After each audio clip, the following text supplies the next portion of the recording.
Hello friends, welcome to integral affairs. मेरा नाम है मुनिंद्र प्रताप और आज हम पढ़ने वाले हैं 6 दिसंबर के इंपॉर्टेंट करंट अफेयर्स। कल दोस्तों मैंने आपको 5 दिसंबर के इंपॉर्टेंट करंट अफेयर्स कराए थे। होप करता हूँ आपने वो वीडियो देखा होगा और लाइक भी कर दिया होगा। और करंट अफेयर्स की तरफ बढ़ने से पहले मैं आपको बता दूं कि हमारा टेलीग्राम ग्रुप है। टेलीग्राम ग्रुप में आप जुड़ सकते हैं। डिस्क्रिप्शन में आपको लिंक मिल जाएगा, वहाँ पर आपको इस वीडियो का जो PDF है वो आपको मिल जाएगा। उस PDF को आप 2-3 बार पढ़िए जिससे कि एग्जाम में आपका कोई भी क्वेश्चन गलत ना होने पाए। तो आज के क्वेश्चन की तरफ बढ़ते हैं। आज का पहला क्वेश्चन हमारे तरफ ये रहा। हमारा पहला क्वेश्चन है यहाँ पर, प्रतिवर्ष अंतर्राष्ट्रीय दिव्यांग जन दिवस कब मनाया जाता है। इंपॉर्टेंट क्वेश्चन है क्योंकि दिव्यांग लोगों से रिलेटेड है। ठीक है, दिव्यांग लोगों से रिलेटेड है इसीलिए इंपॉर्टेंट है, क्योंकि यहाँ पर जो है हमारा अंतर्राष्ट्रीय दिव्यांग जन दिवस मनाया जाता है, वो मनाया जाता है 3 दिसंबर को। और इंपॉर्टेंट क्यों है यहाँ पर, क्योंकि जो है 1 अरब से भी ज़्यादा लोग यहाँ पर हमारे यहाँ दिव्यांग हैं, जो कि दुनिया की जो जनसंख्या है उसका 15% है। ठीक है, 15% लोग दिव्यांग हैं, मतलब किसी ना किसी तरह से दिव्यांग हैं, मतलब थोड़ा या ज़्यादा कह सकते हैं, तो किसी ना किसी तरह से दिव्यांग हैं। तो अंतर्राष्ट्रीय दिव्यांग जन दिवस 3 दिसंबर को मनाया गया था अभी रिसेंटली में। उसके बाद अगला क्वेश्चन है हमारा, किस संस्थान के शोधकर्ताओं ने अगली पीढ़ी के इलेक्ट्रॉनिक उपकरणों के निर्माण के लिए ऊर्जा कुशल कंप्यूटिंग प्लेटफॉर्म विकसित किया है। अब इसका मतलब समझ लीजिए पहले क्या है। इन्होंने शोधकर्ताओं ने क्या किया है, किसी संस्थान के शोधकर्ताओं ने अगली पीढ़ी मतलब आने वाले समय में इलेक्ट्रॉनिक उपकरणों के निर्माण के लिए, ठीक है, इलेक्ट्रॉनिक उपकरण जितने भी बनाए जाएंगे उनका जो निर्माण किया जाएगा उसके लिए इन्होंने क्या किया, ऊर्जा कुशल कंप्यूटिंग प्लेटफॉर्म, मतलब जो कम ऊर्जा में चल जाएगा। ठीक है, बहुत ही कम ऊर्जा में इस्तेमाल करने वाले उपकरणों का यहाँ पर बनाया है, प्लेटफॉर्म बनाया है, एक कंप्यूटिंग प्लेटफॉर्म। तो कौन से संस्थान ने बनाया आपको बताना है। तो यह है भारतीय विज्ञान संस्थान। ठीक है, भारतीय विज्ञान संस्थान ने बनाया है और ये बहुत ही ज़्यादा कम एनर्जी लेने वाले उपकरणों का निर्माण इससे हो जाएगा। उसके बाद अगला क्वेश्चन है हमारा, अगला क्वेश्चन है, हाल ही के आंकड़ों के अनुसार 2010 और 2021 के बीच भारत में HIV संक्रमण की वार्षिक दर का रुझान क्या है। इंपॉर्टेंट क्वेश्चन है क्योंकि HIV से रिलेटेड है। HIV एड्स आपने सुना ही होगा। तो यहाँ पर क्या है, 2010 से 2021 के बीच में मतलब HIV में कमी आई है या फिर वृद्धि हुई है, ये आपको बताना है। तो जाहिर है हम आने वाले समय में इससे निजात पाने वाले हैं, तो इसमें कमी ही आई होगी। तो इसमें इसका आंसर हो जाएगा, इसमें कमी आई है। 2010 से 2021 के बीच में जो वार्षिक दर का रुझान है वो कम हुआ है। ठीक है, आपको याद रखना है कितनी गिरावट आई है, 46% की गिरावट, जो कि बहुत ही बड़ा नंबर होता है। 46% की गिरावट आई है, तो आपको याद रखना है। उसके बाद अगला क्वेश्चन है हमारा, किस राज्य ने आरक्षण बढ़ाकर 76% करने के लिए विधेयक पारित किया है। अब देखिए हर राज्य में क्या है, आरक्षण की बहुत बड़ी लड़ाई चल रही है हमेशा से और आगे भी चलती रहेगी। तो इसमें क्या होता है, जैसे OBC को आरक्षण मिलता है, ठीक है, SC ST, ठीक है, ऐसे ही EWS, ठीक है, इन सबको आरक्षण मिलता है। तो कौन से राज्य ने क्या है, इन सबको मिलाकर जो आरक्षण होता है ना वो 76% कर दिया है। तो कौन सी राज्य सरकार ने किया है, ये किया है छत्तीसगढ़ में। ठीक है, छत्तीसगढ़ में 76% कर दिया गया है। अब इसमें किस तरह से रखा गया है, ST को इन्होंने कर दिया है 32%। ठीक है, उसके बाद यहाँ पर OBC को 27%, ज़्यादातर राज्यों में क्या है OBC का 27% ही रहता है। SC वालों को कर दिया है 13% और 4% कर दिया है EWS वालों का। ठीक है, तो इस तरह से कुल 76% यहाँ पर आरक्षण कर दिया है छत्तीसगढ़ सरकार ने।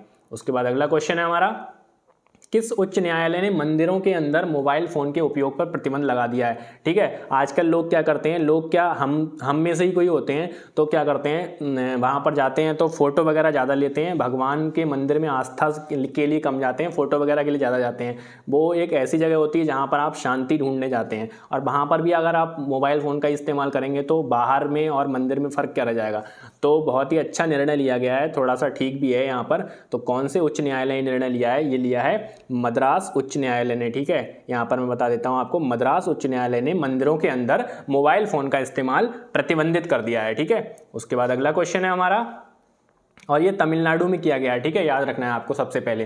तो हाल ही में विश्व मृदा दिवस कब मनाया गया है। हर महीने में मैं आपको हर वीडियो में बताता हूं कि हर महीने में बहुत सारे दिवस होते हैं, उनको आपको अच्छे से पढ़ लेना होता है, क्योंकि दिवस से जब क्वेश्चन आता है, अगर मान लो किसी ने पूछ लिया कि विश्व मृदा दिवस कब मनाया जाता है, तो अगर हमें नहीं पता होगा तो हम नहीं बता पाएंगे। इसमें कोई तुक्का लगाने की बात ही नहीं है। तो यहाँ पर क्या है, हमारा छठा क्वेश्चन है, विश्व मृदा दिवस कब मनाया जाता है। तो इसका आंसर हो जाएगा 5 दिसंबर। ठीक है, कल ही मनाया गया है विश्व मृदा दिवस, आपको याद रखना है। और ये खाद्य व कृषि संगठन द्वारा मनाया जाता है, और जो खाद्य व कृषि संगठन है इसकी स्थापना 16 अक्टूबर 1945 को हुई थी और इसका जो मुख्यालय है, हेडक्वार्टर, वो कहाँ पर है? रोम में। ठीक है, रोम कहाँ पर है? इटली में।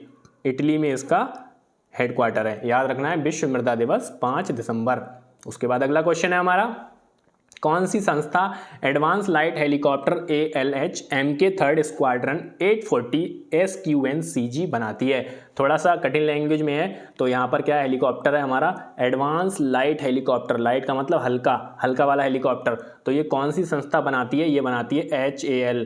HAL की फुल फॉर्म क्या होती है? Hindustan aeronautics limited. ठीक है, तो HAL बनाती है एडवांस लाइट हेलीकॉप्टर। ये याद रखना है, स्क्वाड्रन 840, MK 3rd स्क्वाड्रन 840 बनाती है HAL। ठीक, उसके बाद अगला क्वेश्चन है हमारा, किस संस्था ने state of water global resources 2021 जारी किया है? अब देखिए, आप यहाँ पर कंफ्यूज मत होइएगा कि 2022 चल रही है, 2021 का क्यों है? तो ये पिछली साल का ही जारी किया जाता है। ठीक है, state of water global resources, हमारे जो पानी के रिसोर्सेज है ना, उनकी क्या स्थिति है? स्टेट। ठीक है, स्टेट का मतलब स्थिति क्या है उनकी। तो स्थिति क्या है यहाँ पर ये रिपोर्ट जो निकल के आई है उसमें दिख रहा है कि गंगा में जो है बहुत सारी ऐसी जगह हैं जहाँ पर पानी का जलस्तर बहुत ही ज़्यादा गड़बड़ हो गया, मतलब कम हो गया है। तो ये रिपोर्ट जारी करी गई 2021 की। तो ये कौन से संस्था ने जारी करी है? तो आपको बताना है यहाँ पर WMO, वर्ल्ड मीटरोलॉजिकल ऑर्गेनाइजेशन। ठीक है, तो विश्व मौसम विज्ञान संगठन ने जारी की है। गंगा में क्या है, पानी में जो है कहीं कहीं पे कमी आ रही है काफ़ी ज़्यादा, ये इन्होंने बताया इस रिपोर्ट में।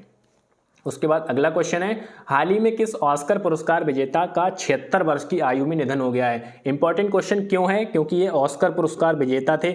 और इंपॉर्टेंट क्वेश्चन क्यों है? क्योंकि इन्हें 2020 में ही ऑस्कर पुरस्कार मिला था। कौन सी फिल्म के लिए मिला था? इन्हें मिला था अपनी अमेरिकन फैक्ट्री फिल्म के लिए। एक फीचर फिल्म थी अमेरिकन फैक्ट्री, उसके लिए इन्हें ऑस्कर मिला था, 2020 में मिला था। इसीलिए बहुत ही इंपॉर्टेंट क्वेश्चन बन जाता है, क्योंकि लेटेस्ट का ही सवाल है। और 76 वर्ष की उम्र में इनकी निधन हो गया था।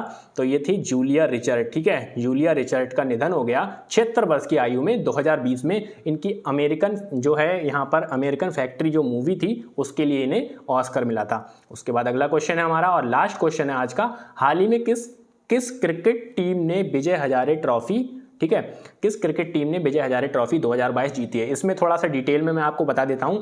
अभी क्या है, सबसे पहले तो आपको विजय हजारे ट्रॉफी, ठीक है, विजय हजारे ट्रॉफी जो होती है 50-50 ओवर की होती है। ठीक है, 50-50 ओवर की होती है विजय हजारे ट्रॉफी। आपको याद रखना है, जैसे वनडे मैच होता है ना 50-50 ओवर का, वैसे ही विजय हजारे ट्रॉफी होती है। और ये क्या है, इंटरनेशनल नहीं होती है, ये इंडिया में ही होती है और प्रथम श्रेणी में मतलब मानी जाती है। तो आपको ये चीज़ याद रखनी, विजय हजारे ट्रॉफी। तो ये किसने जीती है? ये जीती है सौराष्ट्र ने। हराया किसको है? महाराष्ट्र को। महाराष्ट्र को हराया सौराष्ट्र ने और विजय हजारे ट्रॉफी 2022 को जीत लिया है। ठीक, याद रखना है। अभी क्या हुआ था विजय हजारे ट्रॉफी में, मैंने 2-3 दिन पहले आपको क्वेश्चन भी कराया था कि ऋतुराज गायकवाड़, ठीक है, ऋतुराज गायकवाड़ ने 1 ओवर में 7 छक्के लगा दिए। ठीक है, 1 ओवर में 7 छक्के मारने वाले इन्होंने विश्व के, मतलब पूरी दुनिया के पहले बल्लेबाज बन गए जिन्होंने 1 ओवर में 7 छक्के लगा दिए। 1 नो बॉल हो गई थी और 6 छक्के लगाए थे। तो इन्होंने बहुत ही बड़ा रिकॉर्ड बना दिया इसी विजय हजारे ट्रॉफी में। और ये प्लेयर ऑफ द टूर्नामेंट भी बने थे और शेल्डन जैक्सन जो है फाइनल में जो है मैन ऑफ द मैच बने थे। उसके बाद उपविजेता कौन था, मतलब फाइनल में किसे हराया था? महाराष्ट्र को हराया था। ठीक है, ये चीज़ याद रखनी है। और 2021 में आपको याद रखना है कि 2021 में, जो 2022 वाला है तो सौराष्ट्र ने जीता था, 2021 वाला जीता था, 2021 वाला हिमाचल प्रदेश ने, 2021 वाला विजय हजारे ट्रॉफी हिमाचल प्रदेश ने जीता था। और इसको जो है दूसरा नाम क्या है इसका, वनडे रणजी ट्रॉफी भी कहते हैं इसको। ठीक, और इस बार क्या है, रणजी ट्रॉफी भी हुई थी, रणजी ट्रॉफी होती है, रणजी ट्रॉफी। ठीक है, रणजी ट्रॉफी है, विजय हजारे ट्रॉफी है, सैयद मुश्ताक अली ट्रॉफी है, ये सब क्रिकेट से रिलेटेड होती हैं। तो रणजी ट्रॉफी इस बार किसने जीती थी? ये जीती थी मध्य प्रदेश ने। ठीक है, याद रखना है। और क्या होता है, सैयद मुश्ताक अली ट्रॉफी। ठीक है, सैयद मुश्ताक अली ट्रॉफी जो होती है 20-20 ओवर की। ठीक, याद रखना है, क्योंकि ये T20 वाली होती है सैयद मुश्ताक अली ट्रॉफी। ये किसने जीती थी? ये जीती थी मुंबई ने। ठीक है, मुंबई ने। और मुंबई ने ये पहली बार जीती है, आपको याद रखना है, ये फर्स्ट टाइम इन्होंने जीती है सैयद मुश्ताक अली ट्रॉफी। T20 वाली होती है। तो यही थे आज के क्वेश्चन। अगर आपको क्वेश्चन पसंद आते हैं और हमारे टेलीग्राम को ग्रुप को भी ज्वाइन कर लीजिए, डिस्क्रिप्शन में आपको लिंक मिल जाएगा, उसको आप ज्वाइन कर सकते हैं। वहाँ पर आपको इस वीडियो का PDF भी मिल जाएगा बड़ी आसानी से, और बहुत सारे क्विजेस भी आप वहाँ पर कर सकते हैं अपनी तैयारी को बेहतर बनाने के लिए। तो आज की वीडियो में इतना ही रखते हैं। Thank you.